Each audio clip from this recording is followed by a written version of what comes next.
നമസ്കാരം. ഞാൻ M Muhammad Rafi, Amala medical college community medicine വിഭാഗം എൻഡമോളജിസ്റ്റായിട്ട് ജോലി ചെയ്യും. ഇന്ന് കേരളം ആകെ ഡെങ്കിപ്പനി പടർന്നു പിടിച്ചുകൊണ്ടിരിക്കുന്ന ഒരു സാഹചര്യമാണുള്ളത്. ഈ സാഹചര്യത്തിൽ ഡെങ്കി പരത്തുന്ന കൊതുകുകളെക്കുറിച്ചും അതിൻ്റെ നിയന്ത്രണ മാർഗങ്ങളെക്കുറിച്ചും ഏതാനും വിവരം നിങ്ങളോട് പങ്കുവയ്ക്കണമെന്ന് ഞാൻ ആഗ്രഹിക്കും. ഡെങ്കി എന്നാൽ കൊതുകിലൂടെ പകരുന്ന ഒരു വൈറസ് രോഗമാണ്. ഈ രോഗം പകർത്തുന്നത് ഈഡിസ് വർഗത്തിൽപ്പെട്ട കൊതുകുകളാണ്. ഈഡിസ് വർഗത്തിൽപ്പെട്ട കൊതുകുകൾ എന്ന് പറയുമ്പോൾ ഈഡിസ് വർഗത്തിൽപ്പെട്ട പെൺകൊതുകുകളാണ്. പെൺകൊതുകുകൾ മാത്രമേ നമ്മുടെ രക്തം കുടിക്കുകയുള്ളൂ. ഈ കൊതുകിനെ നമുക്ക് എങ്ങനെ തിരിച്ചറിയാം? മറ്റ് കൊതുകുകളിൽ നിന്നും വളരെ വ്യത്യസ്തമായി ആകൃതിയിലും പ്രകൃതിയിലും മാറ്റമുള്ള ഒരു കൊതുകാണ് ഈഡിസ് കൊതുക്. ഇതിൻ്റെ ചെറിയ കറുത്ത ശരീരത്തിൽ വെളുത്ത വരകളും പുള്ളികളുമുണ്ട്. അതിനാൽ ഈ കൊതുകിനെ പുലിക്കൊതുകൾ അഥവാ ടൈഗർ മസ്കിറ്റോ എന്നും വിളിക്കാറുണ്ട്. ഇനി ഈ കൊതുക് എത്ര ദൂരം പറക്കും എന്ന് നമുക്ക് മനസ്സിലാക്കാം. സാധാരണ രീതിയിൽ 100 മീറ്റർ മുതൽ 400 മീറ്റർ വരെ മാത്രമേ ഈ കൊതുകൾക്ക് പറക്കുവാൻ സാധിക്കുകയുള്ളൂ. ഇനി ഈ കൊതുകുകൾ എപ്പോഴാണ് കടിക്കുന്നതെന്ന് നമുക്ക് പരിശോധിക്കാം. സാധാരണയായി പകൽ കടിക്കുന്ന കൊതുകുകളാണിവ. പകലെന്ന് പറയുമ്പോൾ രാവിലെ സൂര്യോദയം കഴിഞ്ഞ് ഒരു 1-1.5 മണിക്കൂർ കഴിഞ്ഞുള്ള ടൈമും സൂര്യാസ്തമയത്തിന് മുമ്പ് കുറച്ച് മുമ്പുള്ള സമയമാണ് ഇത് കൂടുതൽ ആർത്തിയോടുകൂടി രക്തപാനം ചെയ്യുന്നത് കണ്ടിട്ടുള്ളത്. ഇനി നമുക്ക് ഈ കൊതുകുകൾ വിശ്രമിക്കുന്നത് എങ്ങനെയെന്ന് പരിശോധിക്കാം. സാധാരണയായി ഈഡിസ് വർഗത്തിൽപ്പെട്ട കൊതുകുകൾ വിശ്രമിക്കുമ്പോൾ അതിൻ്റെ ശരീരം ഇരിക്കുന്ന പ്രതലത്തിന് സമാന്തരമായിട്ടായിരിക്കും ഇരിക്കുക. ഈ കൊതുകുകൾ വീട്ടിനകത്തും പുറത്തും കടിക്കുകയും വീട്ടിനകത്തും പുറത്തും വിശ്രമിക്കുകയും ചെയ്യുന്ന സ്വഭാവമുള്ളവയാണ്. ഇനി നമുക്ക് ഈ രോഗം എങ്ങനെയാണ് ഒരാളിൽ നിന്ന് മറ്റൊരാളിലേക്ക് പകരുന്നത് എന്ന് നോക്കാം. ഒരു ഡെങ്കി രോഗം ബാധിച്ച ഒരു വ്യക്തിയെ ഈഡിസ് വർഗത്തിൽപ്പെട്ട പെൺകൊതുകുകൾ കടിക്കുമ്പോൾ ഈ കൊതുകിൻ്റെ ശരീരത്തിലേക്ക് ഡെങ്കിപ്പനി ബാധിച്ച ആളുടെ ശരീരത്തിലുള്ള വൈറസ് കടക്കുകയും ഈ വൈറസ് കൊതുകിൻ്റെ ശരീരത്തിൽ വളർന്നു പെരുകി 8 മുതൽ 10 ദിവസം കഴിയുമ്പോൾ മറ്റുള്ളവരിലേക്ക് രോഗം പകർത്താവുന്ന സ്ഥിതിയിലേക്ക് ആവുകയും ചെയ്യും. ഇങ്ങനെയുള്ള കൊതുകിനെ നമ്മൾ രോഗവാഹകയായ ഈഡിസ് കൊതുക് എന്ന് പറയും. ഇങ്ങനെ ഉള്ള ഈഡിസ് കൊതുക്, രോഗവാഹകയായ ഈഡിസ് കൊതുക് സാധാരണ ഒരാളെ കടിക്കുമ്പോൾ അയാളുടെ ശരീരത്തിലേക്ക് ഈ വൈറസ് കടക്കുകയും അങ്ങനെ അയാൾക്ക് രോഗം പിടിപെടുകയും ചെയ്യും. ഇനി ഈ വൈറസ് കൊതുകിലെത്തുന്ന മറ്റൊരു മാർഗം വളരെ വിചിത്രമാണ്.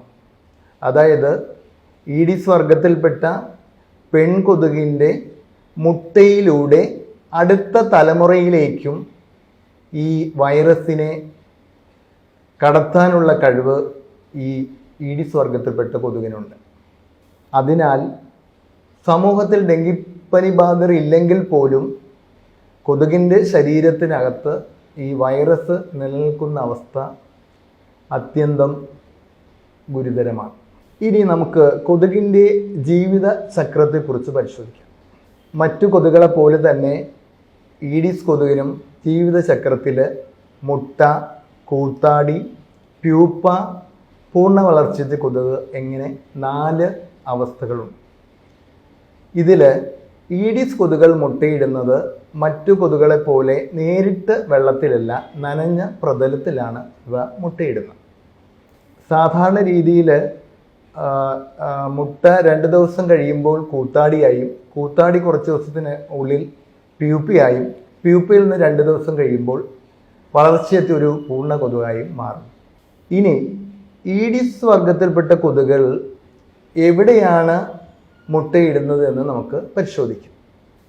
നമ്മുടെ വീട്ടിൽ അലക്ഷ്യമായി വലിച്ചെറിയുന്ന മുട്ടത്തോട്, ചിരട്ട, ടിന്ന്, ആട്ടുകല്ല്, പ്ലാസ്റ്റിക് കപ്പുകൾ, പ്ലാസ്റ്റിക് പാത്രങ്ങൾ തുടങ്ങിയ സാധനങ്ങളിൽ വെള്ളം നിറയുമ്പോൾ ആ വെള്ളത്തിലാണ് ഈ ഈഡിസ് കൊതുകുകൾ മുട്ടയിടുന്നത്.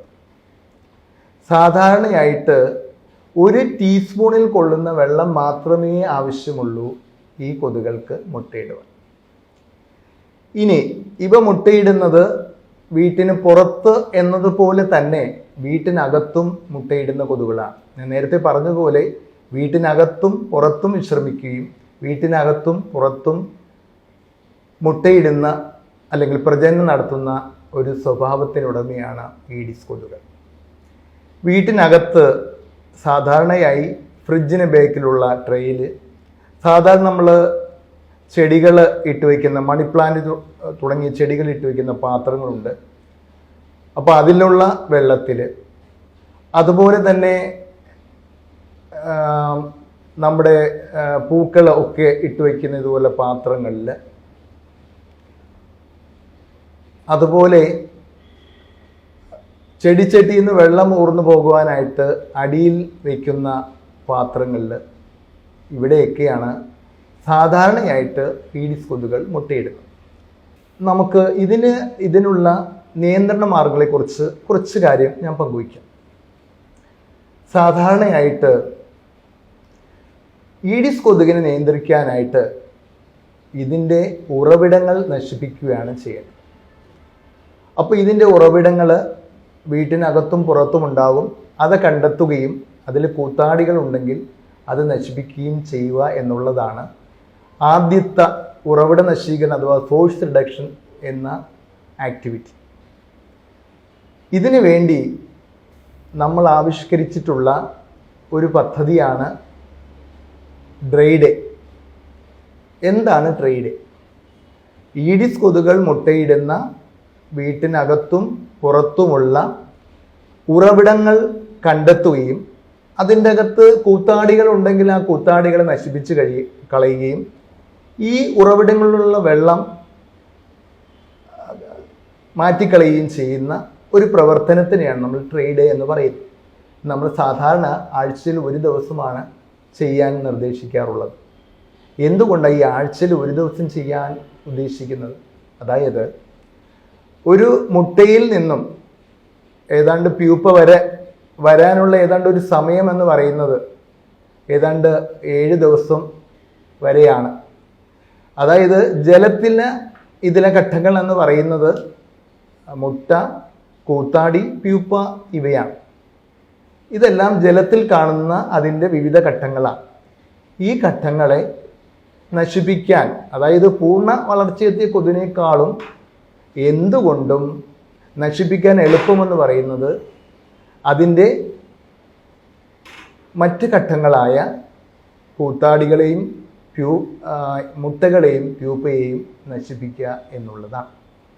സംഘടിതമായ ഒരു പ്രവർത്തനത്തിലൂടെ നമ്മുടെ വീടുകളിലും നമ്മൾ ജോലി ചെയ്യുന്ന സ്ഥാപനങ്ങളിലും നടപ്പിലാക്കുകയാണെങ്കിൽ ഈഡിസ് കൊതുകിനെ ഒരു പരിധിവരെ നമുക്ക് നിയന്ത്രിച്ച് നിർത്താൻ സാധിക്കുകയും ഡെങ്കി എന്ന അസുഖത്തെ തുടച്ചു മാറ്റാൻ നമുക്ക് സാധിക്കുകയും ചെയ്യും. ഇതിനു വേണ്ടി അമല മെഡിക്കൽ കോളേജിൽ എല്ലാ വിവിധ വിഭാഗങ്ങളിൽ ജോലി ചെയ്യുന്ന ആൾക്കാരെ പരിശീലനം നടത്തിക്കൊണ്ട് ഈഡിസ് കൊതുകിനെക്കുറിച്ചും അതിൻ്റെ പ്രജനന സ്ഥലങ്ങളെക്കുറിച്ചും അത് നശിപ്പിക്കുന്ന രീതികളെക്കുറിച്ചും ഒക്കെ ബോധവൽക്കരണം നടത്തിക്കൊണ്ട് അതിൽ നിന്നും തിരഞ്ഞെടുക്കപ്പെട്ട കുറച്ച് ആൾക്കാരെ ഉൾപ്പെടുത്തിക്കൊണ്ട് Aedes mosquito free Amala campus campaign എന്ന ഒരു സംഘടനയ്ക്ക് രൂപം കൊടുക്കുകയും ആ സംഘടനയുടെ പ്രവർത്തന ഫലമായി കഴിഞ്ഞ 1.5 വർഷക്കാലമായി അമല ക്യാമ്പസിലെ വിവിധ ഭാഗങ്ങൾ കേന്ദ്രീകരിച്ചുകൊണ്ട് ഈഡിസ് കൊതുകിൻ്റെ ഉറവിടങ്ങൾ നശിപ്പിക്കുകയുണ്ടായി. അതിൻ്റെ ഫലമായി ഞങ്ങൾ തുടർന്ന് പരീക്ഷണങ്ങൾ നടത്തി അതിൻ്റെ പരിണത ഫലമായി ഈഡിസ് കൊതുകിൻ്റെ ലാർവ, അതായത് കൂത്താടിയുടെ ഇൻഡെക്സായ ബ്രിട്ടോ ഇൻഡെക്സ് 1-ൽ താഴെ നിർത്തുവാൻ നമുക്ക് സാധിക്കുകയും ചെയ്തു. അങ്ങനെ അമല മെഡിക്കൽ കോളേജിനെ Aedes mosquito free Amala campus എന്ന് പ്രഖ്യാപിക്കുകയും ചെയ്തു. ഈ പ്രഖ്യാപനം കൊണ്ട് ഞങ്ങൾ നിർത്തുന്നില്ല. ഞങ്ങൾ എല്ലാ ആഴ്ചകളിലും ട്രൈ ഡേ നടത്തിക്കൊണ്ട് ഇതിൻ്റെ വിജയത്തിന് വേണ്ടി പ്രവർത്തിക്കുക. തുടർച്ചയായ മോണിറ്ററിംഗ് കൊണ്ട് മാത്രമേ ഈ പ്രശ്നത്തിൽ നിന്ന് നമുക്ക് പരിഹാരം നേടാൻ സാധിക്കുള്ളൂ. ഈ പ്രവർത്തനം കേരളത്തിലെ മറ്റെല്ലാ വിദ്യാഭ്യാസ സ്ഥാപനങ്ങളും അതുപോലെ തന്നെ എല്ലാ സ്ഥാപനങ്ങളും വീടുകളിലും നടപ്പിലാക്കി ഡെങ്കി എന്ന രോഗത്തിൽ നിന്നും മാനവരാശിയെ രക്ഷിക്കാനുള്ള കർത്തവ്യത്തിലേക്ക് നമുക്ക് ഒരുമിച്ച് പ്രവർത്തിക്കാം എന്ന് പറഞ്ഞുകൊണ്ട് ഞാൻ എൻ്റെ വാക്കുകൾ ഉപസംഹരിക്കുന്നു. നമസ്കാരം.